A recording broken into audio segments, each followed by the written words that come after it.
This is a story about Pilot Officer William Stuart McMullen. William was born on the 16th of September 1915 at Toronto. Previous to war service, he was a driver for Coca-Cola, a driver for Moody Cartage, a machine runner for Wright Hargreaves Mines, and a machine runner for Young Davidson Gold Mine. On the 4th of July 1941, he enlisted into the Royal Canadian Air Force.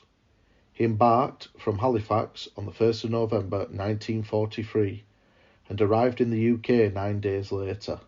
William served as a pilot in the 428th Bomber Squadron, Royal Canadian Air Force. On the 13th of January 1945, William and his crew was on a training flight over the North Yorkshire moors, when on return to RAF Middleton, St George, when 10 minutes from landing, the outer port engine caught fire. Attempting to quell the flames, McMullen ordered his flight engineer to feather the engine in order to shut it down. It was later discovered that the feathering pipe had already been consumed by fire, and so instead of shutting the engine down, it added more oil to the already raging fire on the engine.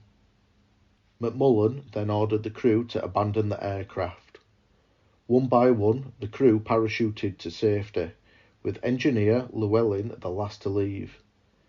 Knowing the aircraft was going to hit the town of Darlington, his last words to Llewellyn were, "It's only me for it, there are thousands down below."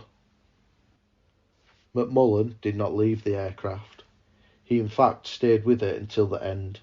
He successfully flew the stricken aircraft away from the town of Darlington and crash-landed in Lingfield Farm on the edge of town. He was killed on impact. His body was found still strapped to his seat. William Stuart McMullen saved hundreds of lives that day by sacrificing himself to save the innocent people below. His heroic actions are memorialised on a plaque on McMullen Road in the town of Darlington.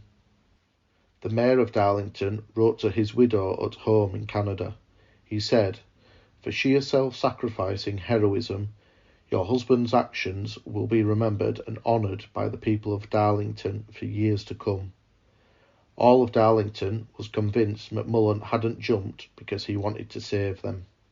The town collected £1,000 for its gallant airman and offered it to his widow and young daughter back in Canada. Thelma refused it, saying it would be best to put use in war-ravaged Britain. The gallant airman, Pilot Officer William Stuart McMullen, was 33 years old. If you like listening to the stories of the history of those who came before, then please give the video a like and subscribe to keep updated about future videos of the history of those who came before.